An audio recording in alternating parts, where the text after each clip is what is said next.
j'espère que vous allez bien. Donc aujourd'hui on va faire un petit book haul vu que bah voilà, on va faire un book haul. J'ai des livres à vous présenter, j'en ai 9, dont ma cube que j'ai reçue depuis un petit moment. Voilà, donc je vais commencer maintenant par vous présenter le livre d'Amy Tintera, Mens-moi à l'oreille aux éditions J'ai lu. Donc nous sommes avec Lucy qui va être retrouvée errante dans la ville de Plumpton au Texas. Apparemment elle va être accusée du meurtre de sa meilleure amie Savannah. Voilà, qui va être retrouvée assassinée. Donc Lucy va être, comment dire, ne va pas être accusée du meurtre de sa meilleure amie vu qu'il ne va pas y avoir de preuves. Voilà, donc elle va décider de partir de sa ville pour aller vivre à Los Angeles. Voilà. Malheureusement, elle va devoir revenir dans sa ville natale pour l'anniversaire de sa grand-mère.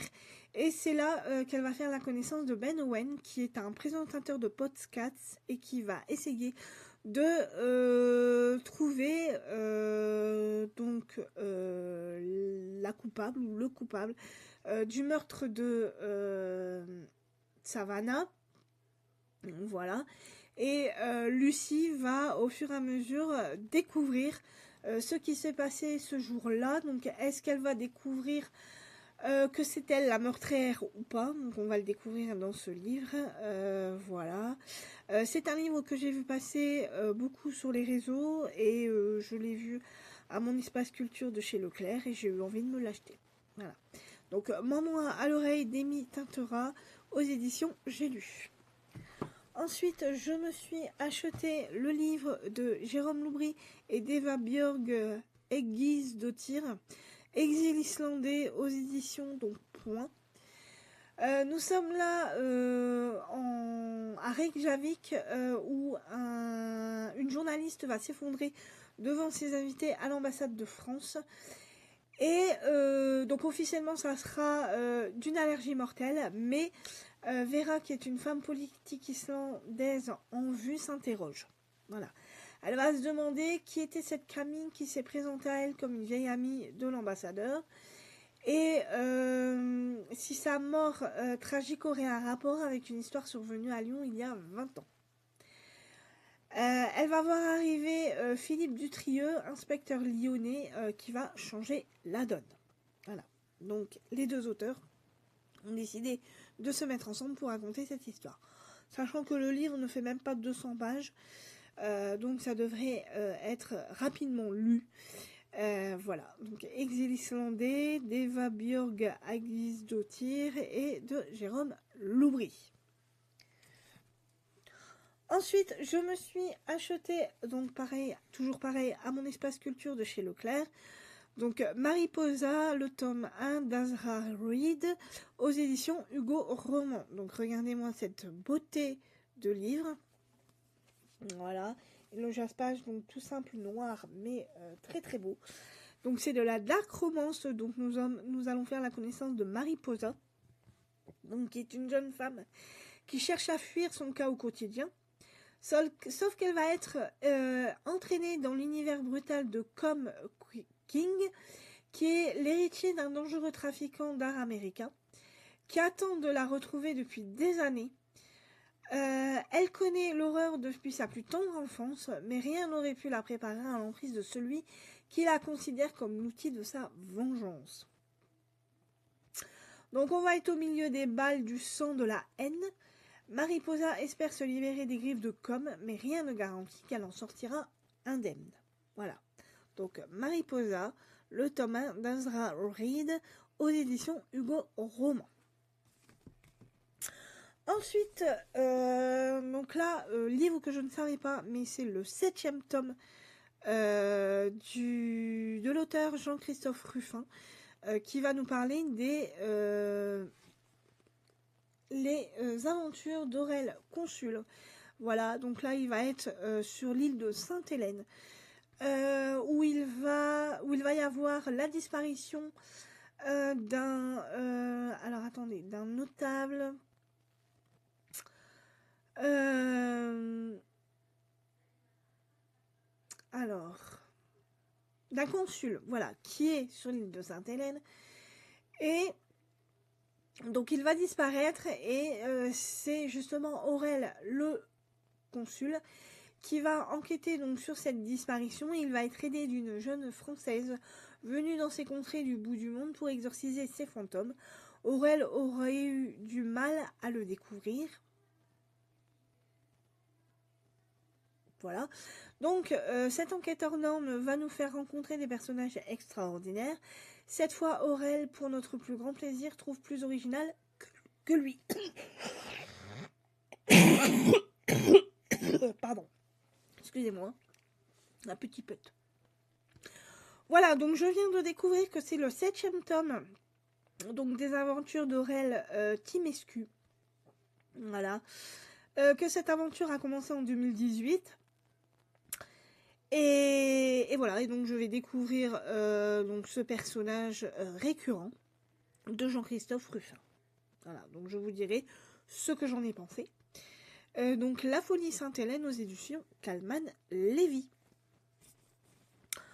Ensuite, donc je me suis acheté à mon espace culture, toujours pareil, Franck Tillier, le nouveau Franck Tillier, L'autre moi aux éditions Fleuve Noir.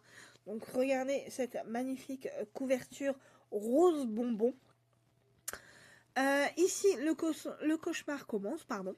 Nous allons faire la connaissance de Sibylle qui va arriver avec son compagnon Erwan à Longepin, qui est un endroit niché au cœur de la forêt de la Grande Chartreuse.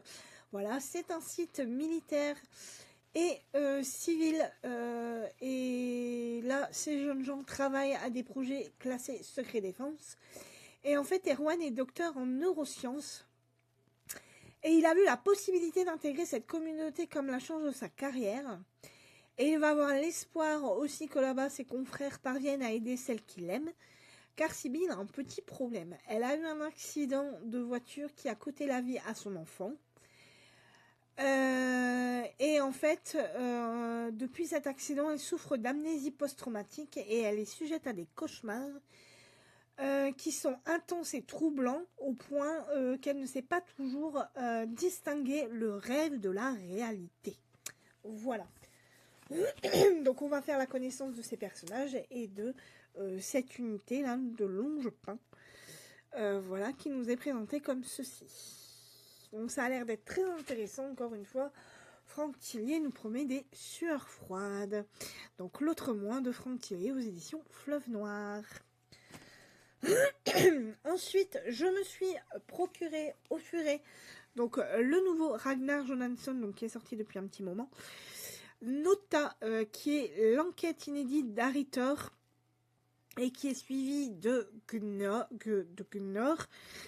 qui est apparemment son premier roman. Donc c'est de la Martinière qui a décidé de fêter les 10 ans de Ragnar Jonasson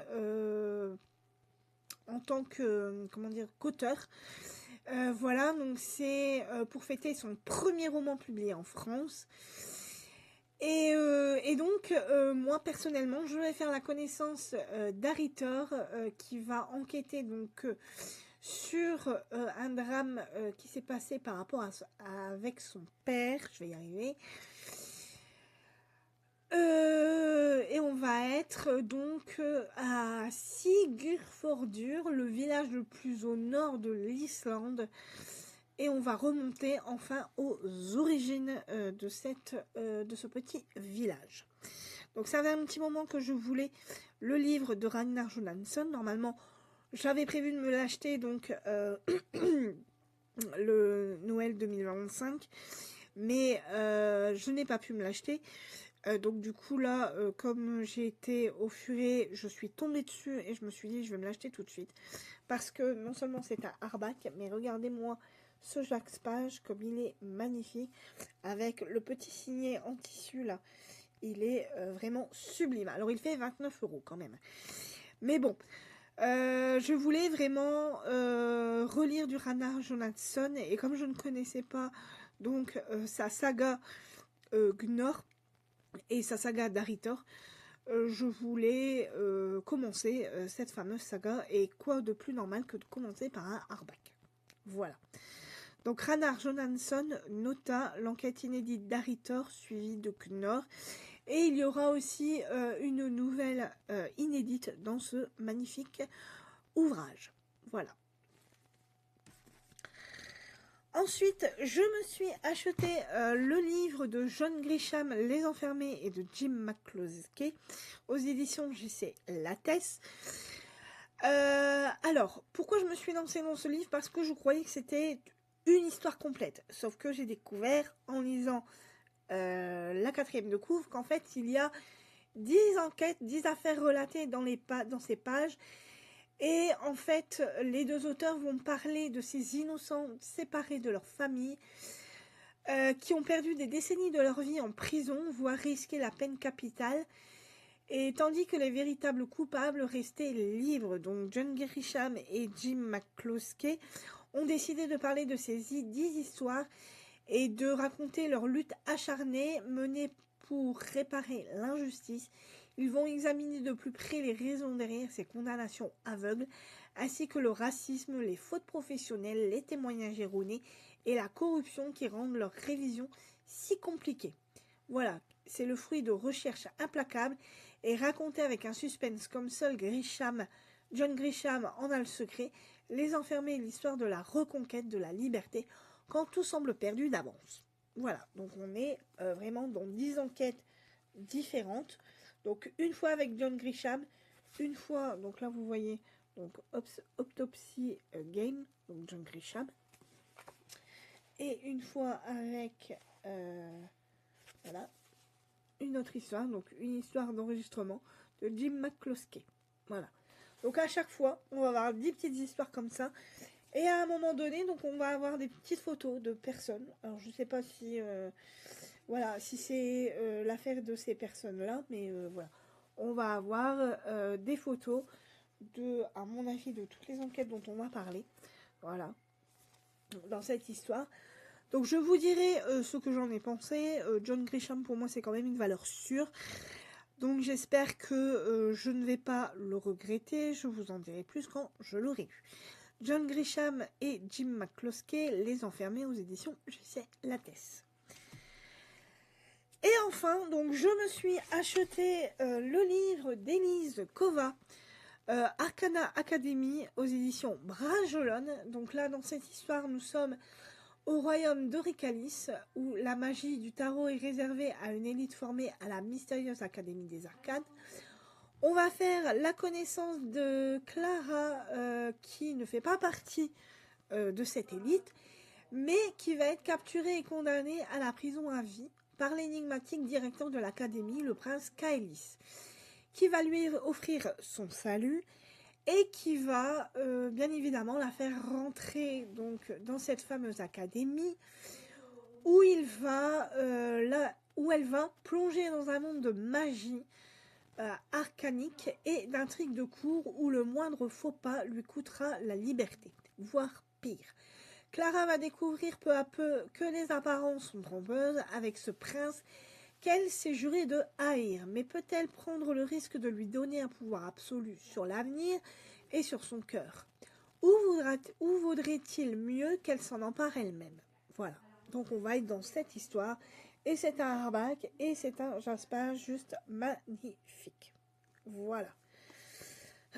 Donc, Élise Kova, Arcana Academy, aux éditions Bragelonne. Et pour finir, donc je vais vous faire voir ma cube. Voilà. Qui se présente comme ça. Et donc, dans cette cube, je me suis fait mal, c'est pas grave. Donc dans ma cube il y a donc cette petite carte que j'ai eue, voilà, qui est toute mignonne. Je ne savais pas que j'allais découvrir ça, mais en fait cette petite carte a deux particularités. Elle consiste à être admirée. La sublime illustration d'Eva Corbusier nous invite à la paresse et nous rappelle que le printemps est la saison parfaite pour se reconnecter à la nature. Et la seconde consiste à être planté et à laisser ainsi la nature décider de son avenir. Quelles fleurs sauvages naîtront de cette carte? Donc, comme vous le voyez, je ne sais pas si vous allez bien le voir à la vidéo, mais il y a des petits points noirs. Et en fait, ces petits points noirs, ce sont des graines de fleurs. Et en fait, je vais tremper la carte, je vais la planter, je vais l'arroser et il y aura des fleurs qui vont pousser. Je trouve cette façon de faire très ingénieuse. J'aime beaucoup cette carte et j'ai hâte de la planter pour voir ce qu'il va pousser. Voilà. Ensuite, donc j'ai eu un petit bloc-notes, voilà, qui se présente comme ça, et donc, comme un bloc-notes, hein, voilà, c'est pour noter des petites choses dedans. Donc ça peut être bien pratique, et j'aime beaucoup la couverture de ce petit bloc-notes. Ensuite, j'ai eu 2 petits sachets de thé, comme d'habitude, donc les 2 marmottes, donc une aux fleurs de thé jasmin, et une au thé citron. N'empêche, je me suis bien coupée. C'est pas grave. Voilà. Ensuite, bien évidemment, j'ai eu le petit marque-page qui fait plaisir avec la petite annotation. Et là, voilà, qui nous rappelle le thème du bloc-notes. Et ensuite, bien évidemment, j'ai eu la petite gazette. Voilà. Alors, je ne vais pas vous l'ouvrir et vous la faire voir. Hein. Bon, vous connaissez. Et enfin, je vais vous présenter le livre que j'ai reçu, et je suis très contente de l'avoir reçu. C'est le livre de Naomi Novik, La fileuse d'argent, aux éditions J'ai lu. Donc là, nous allons être avec 3 jeunes femmes. Nous allons être avec Myriam, qui va reprendre avec succès l'activité de prêteur de son père, mais elle attire rapidement l'attention du roi des Tariq, une créature effroyable qui exige d'elle l'impossible. On va être aussi avec Wenda, fille de ferme, mise heureuse, aux prises avec un père violent et alcoolique. Elle va lutter pour sa survie et celle de ses 2 frères. Et on va être avec Irina, qui elle vit dans un château, mais qui va connaître un sort à peine plus enviable. Son père, le duc, entend la marier sous peu à un homme connu pour son extrême cruauté. 3 femmes, 3 destins mêlés dans le blizzard surnaturel d'un hiver qui menace de geler toute vie sur son passage. Voilà. Donc Naomi Novik, je n'ai jamais lu, mais j'étais très intéressée par son premier livre, Déraciné. Voilà, que je n'ai jamais acheté, mais je suis très contente d'avoir eu ce livre-là. Et elle a aussi, la maison d'édition, alors je ne sais plus c'est quelle maison d'édition, mais je crois que c'est J'ai lu aussi, qui a sorti sa toute première saga, là, Les Téméraires, ou Le Téméraire. Voilà, et que je n'ai pas acheté. Mais si le livre La fileuse d'argent me plaît, je me dis pourquoi pas acheter ces autres livres. Voilà. Donc La fileuse d'argent, Naomi Novik, aux éditions J'ai lu. Voilà. Donc tout ce que j'ai eu dans ma petite cube. Donc j'espère que ce petit boucle vous aura plu. Je vais remettre. Voilà. Écoutez, moi je vous dis donc à la prochaine. Vous aurez une nouvelle vidéo qui sera un bilan lecture. Vous l'aurez vendredi sans faute. Et donc je vous souhaite, on est quel jour? On est mercredi. Donc une bonne fin de semaine, parce qu'on est presque au week-end là. Et je vous dis donc à vendredi pour un bilan lecture. Bye bye!